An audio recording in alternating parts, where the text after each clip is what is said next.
अस्सलाम वालेकुम guys, welcome back to another video. Hope you guys are all well. So guys, अगर आपकी site WordPress पे है और आपको क्लाउडफ्लेयर के साथ इंटीग्रेशन करवानी नहीं आती है, उसके डीएनएस रिकॉर्ड का कंप्लीट सेटअप करना नहीं आता है, तो मैं आज की वीडियो में आपको इसके बारे में कंप्लीट गाइड करने वाला हूं और आपको मैं कंप्लीट शेयर करूंगा कि अगर आपकी साइट पे कोई भी ओरिगन एरर का इशू आता है या आपकी साइट पे 502 का एरर आता है या इसके अलावा आपकी साइट लाइव ही शो नहीं हो रही होती है, तो आपने उसको किस तरीके से सोल्व करना है और अपने क्लाउडफ्लेयर डीएनएस रिकॉर्ड में कैसे सेटिंग करनी है, वो मैं आपको इजी वे में मेथड शेयर करने वाला हूं। और गाइज, मैंने इसके ऊपर ऑलरेडी वीडियो दूसरे चैनल के ऊपर बनाई हुई है और उस पर मैंने क्लाउडफ्लेयर का कंप्लीट मेथड शेयर किया हुआ है कि आपने क्लाउडफ्लेयर का सेटअप किस तरीके से अपनी वर्डप्रेस साइट के साथ करना है और अपनी होस्टिंग को क्लाउडफ्लेयर के साथ कनेक्ट करना है। और अगर आपने इजोइक अप्रूवल लिया हुआ है या लेना चाहते हैं तो आपने इजोइक को और होस्टिंग को क्लाउडफ्लेयर के साथ किस तरह कनेक्ट करना है, मैंने उसी वीडियो के अंदर कंप्लीट मेथड शेयर किया हुआ है। अगर आप उस वीडियो को कंप्लीट वॉच कर लेते हैं तो आपका 100% इशू फिक्स हो जाएगा।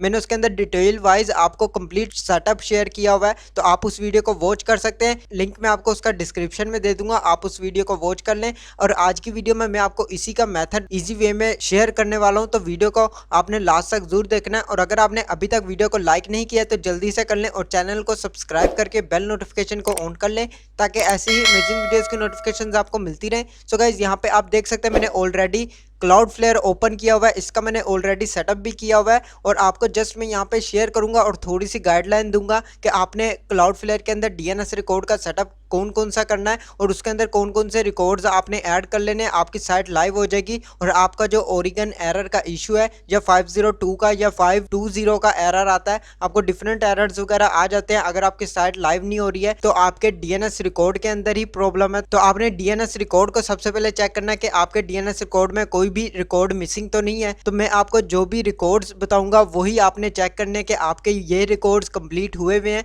आपकी साइट के ऊपर ऐड हैं या नहीं है। अगर आपके डीएनएस रिकॉर्ड में वही रिकॉर्ड्स ऐड नहीं होंगे और मिसिंग होंगे तो आपकी साइट उसी वजह से लाइव नहीं हो रही होगी। तो आपने ये चीज़ लाजमी नोट कर लेनी है। तो सबसे पहले तो गाइस, आप यहाँ पे देख सकते हैं मैंने क्लाउडफ्लेयर ओपन किया हुआ है और इसका मैंने ऑलरेडी सेटअप किया हुआ है। लेकिन अगर आपको सेटअप करना नहीं आता है, वीडियो का लिंक मैंने डिस्क्रिप्शन में दिया है, उस वीडियो को कंप्लीट वॉच करें और इजीली अपनी वर्डप्रेस के साथ साइट को कनेक्ट कर लें। और डीएनएस रिकॉर्ड का सेटअप भी उसके अंदर ही मैंने कंप्लीट शेयर किया हुआ है। क्लाउडफ्लेयर को किस तरह कनेक्ट करना है, इजोइक को किस तरह कनेक्ट करना है, और अगर आपने इजोइक अप्रूवल नहीं लिया हुआ है वो भी मैं आज की वीडियो में आपको शेयर कर रहा हूँ। तो आपने सबसे पहले क्लाउडफ्लेयर का सेटअप कर लेना है। सेटअप करने के बाद आपने इस पर आ जाना है और यहाँ पे डीएनएस रिकॉर्ड का आप सेटअप किस तरह करना है, यहाँ पे आप देख सकते हैं डीएनएस, इस पर आ जाना और यहाँ पे रिकॉर्ड पे आ जाना है। रिकॉर्ड्स में आने के बाद गाइज, आप यहाँ पे स्क्रीन पे देख सकते हैं मेरे यहाँ पे जो भी सेटअप सेम हुए हुए हैं वही आपने यहाँ पे डीएनएस रिकॉर्ड ऐड करने हैं, जो कि आप स्क्रीन पे देख सकते हैं। यहाँ पे मैंने फर्स्ट रिकॉर्ड ऐड किया हुआ ए रिकॉर्ड, उसके बाद सी नेम 2 ऐड किए हुए हैं।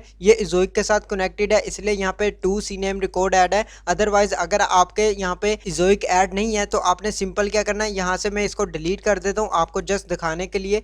मैं यहाँ से डिलीट कर रहा हूँ, तो यहाँ से ये डिलीट करने के बाद आपने CNM रिकॉर्ड यहाँ पे कौन सा ऐड करना है, यहाँ पे CNM रिकॉर्ड आपने ऐड कर लिया। उसके बाद यहाँ पे नेम में आपने www ऐड कर लेना है। टारगेट में आपने अपनी वेबसाइट का नेम यहाँ पे ऐड कर लेना है। तो मैंने यहाँ पे ये वेबसाइट का नेम ऐड कर लिया है, इसको टारगेट कर दिया है इस वेबसाइट के URL को, जो कि आप स्क्रीन पे देख सकते हैं। यहाँ पे मैंने ऐड कर लिया और नेम में मैंने www ऐड कर लिया और टाइप में मैंने CNAME ऐड कर लिया है। प्रोक्सी स्टेटस आपने यहाँ पे ऑन कर लेनी है, ये ऑफ होगी तो ऑन कर लें। इसके बाद आपने इसको सेव पर क्लिक कर देना है, आपका ये ऐड हो जाएगा, इजीली वर्डप्रेस के साथ कनेक्ट हो जाएगा। लेकिन अगर आपने इजोइक ऐड किया हुआ है तो यहाँ से आपके इजोइक ऑटोमेटिकली ऐड हो जाएगा जब आप इजोइक के अंदर क्लाउडफ्लेयर का सेटअप ऐड करेंगे। आप सेकंड वीडियो सेकंड चैनल के ऊपर देख सकते हैं, उसके अंदर मैंने इजोइक का भी सेटअप करने का मेथड शेयर किया हुआ है कि आपने इजोइक को किस तरह कनेक्ट करवाना है क्लाउडफ्लेयर और वर्डप्रेस को अटैच करने के बाद। यहाँ पे गाइस आप देख सकते हैं मैंने CNAME भी ऐड कर लिया है, ए रिकॉर्ड भी ऐड हुआ हुआ है। ए रिकॉर्ड का मैं आपको बता दूं, यहाँ पे सबसे पहले तो आपने ऐड रिकॉर्ड पर क्लिक करना है, ए पर क्लिक करना है, यहाँ पे आपने टाइप में,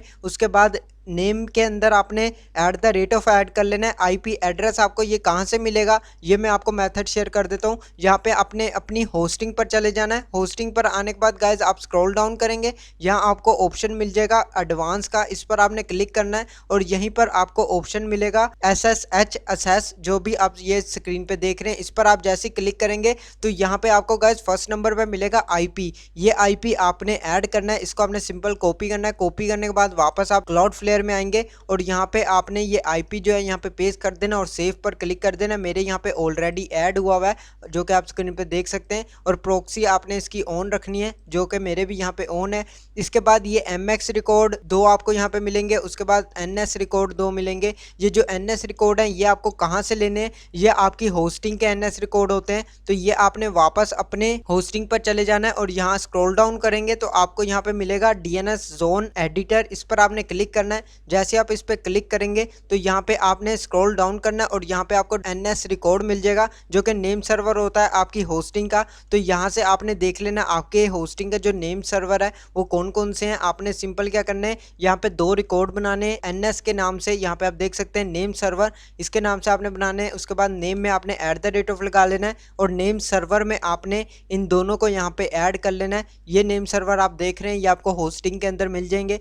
फर्स्ट नंबर पे आपने ये ऐड करना है, ये आपके NS1 हो गया है और यहाँ पे आपने सेव पर क्लिक कर देना है। देन आपने सेकंड ऐड करना है, उसके लिए आपने वापस यहाँ पे NS पर क्लिक करना है, नेम में आपने @ लगाना है और यहाँ से आपने सेकंड यहाँ पे कॉपी कर लेना है नेम सर्वर जो कि NS2 है। तो यहाँ से ये सेव कर लिया और यहाँ पे ऐड कर दिया और इसके बाद सेव पर क्लिक कर देना है। ये भी आपका इसी तरह same as it is add हो जाएगा जो आप स्क्रीन पे देख सकते हैं, और इनको DNS ओनली ही रखना है, ये ऑटोमेटिकली यहाँ पे ऐड हो जाएगा। तो ये ऐड होने के बाद आपका होस्टिंग जो है यहाँ पे कनेक्ट हो जाएगा। उसके बाद ये TXT रिकॉर्ड्स 2 मिल जाएंगे, ये भी आपने यहाँ से देख लेने, आपको इसी के अंदर मिल जाएंगे। ये दोनों TXT रिकॉर्ड्स आपने यहाँ से कॉपी करने हैं। इन दोनों को कॉपी करने के बाद यहाँ पे आपने ऐड रिकॉर्ड पर क्लिक करना है और यहाँ से आपने TXT सिलेक्ट कर लेना है जो कि आप स्क्रीन पे देख सकते हैं। नेम में @ लगा लें और ये कंटेंट के अंदर आपने इन TXT रिकॉर्ड्स को कॉपी कर लेना है। तो कॉपी करने के बाद यहाँ पे आप पेस्ट करेंगे, सिंपल ये पेस्ट हो जाएगा।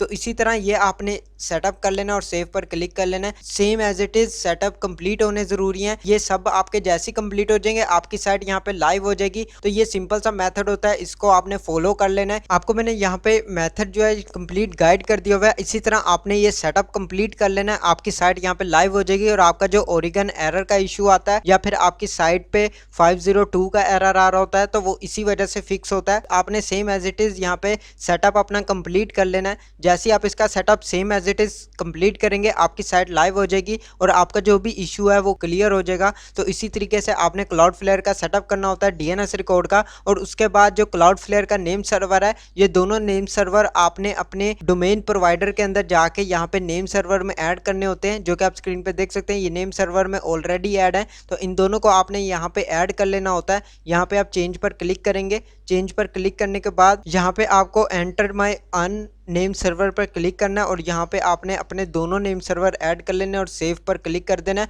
आपके 24 आवर्स के अंदर नेम सर्वर सेटिंग कंप्लीट हो जाएगी, तो आपने यहाँ पे वेट कर लेना है। और अगर आपको क्लाउडफ्लेयर का सेटअप करना कंप्लीट नहीं आता है और आपको इसके अंदर किस तरह अकाउंट क्रिएट करना है वो आपको नहीं पता है, तो आप कंप्लीट वीडियो को वॉच कर लें, जो कि मैंने सेकंड वीडियो मैंने दूसरे चैनल के ऊपर लगाई हुई है। उस कंप्लीट वीडियो को आप वॉच कर लेंगे, आपका सेटअप 100% क्लियर हो जाएगा और आपका जो भी इशू है यहाँ पे फिक्स हो जाएगा। अगर आपको कोई भी इसके रिलेटेड और कोई इशू आ रहा है या आपको नहीं समझ आ रही है तो आप कमेंट बॉक्स में पूछ सकते हैं, मैं आपको इसके ऊपर मजीद गाइड भी कर दूंगा। तो गाइज आज की वीडियो में जस्ट आपको मैंने क्लाउडफ्लेयर के रिलेटेड बताना था, जो कि बहुत सारे फ्रेंड्स को इसके अंदर नहीं पता होता कि आपने DNS रिकॉर्ड के अंदर किस तरह सेटिंग करनी है और उसका कंप्लीट सेटअप कैसे करना है। तो मैंने आपको इसके अंदर कंप्लीट गाइड कर दिया हुआ है। और इसके अलावा आप डिफरेंट वीडियोस वॉच कर सकते हैं, जो कि मैंने ज़ोइक के रिलेटेड और क्लाउडफ्लेयर वगैरह के रिलेटेड पहले भी वीडियोस बहुत सारी बना चुका हूँ, तो आप उन वीडियोस को भी वॉच कर सकते हैं। उम्मीद करता हूँ कि आपको इससे बहुत ज़्यादा हेल्प मिलेगी। तो गाइज आज के लिए बस इतना ही। अगर आपको वीडियो अच्छी लगे तो लाइक का बटन प्रेस कर दें और चैनल को सब्सक्राइब करके बेल नोटिफिकेशन को ऑन कर लें, ताकि ऐसी ही अमेजिंग वीडियोस की नोटिफिकेशंस आपको मिलती रहे।